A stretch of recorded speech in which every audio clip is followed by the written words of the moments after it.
मैं एक नौजवान को बुलाना चाहता हूं, एक नौजवान को बुलाना चाहता हूं जिसका नाम है इब्तिसाम। इब्तिसाम इधर आ जाओ।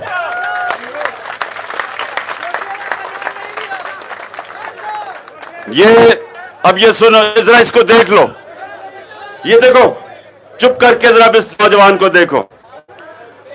अगर ये वो जो मुझे कत्ल करने के लिए जिसको तैयार किया था, जो नवीद, जिसको तैयार किया गया था मुझे कत्ल करने के लिए, और दो और बैठे हुए थे बंदूकों वाले, अगर ये इब्तिसाम उसके ऊपर आखिरी मिनट पे हाथ ना रखता, उसकी हाथ के ऊपर जब उसने पिस्तौल पकड़ी हुई थी, तो जो गोलियां इसकी वजह से टांग पे लगी वो सारे ऊपर जिस्म पे लगनी थी।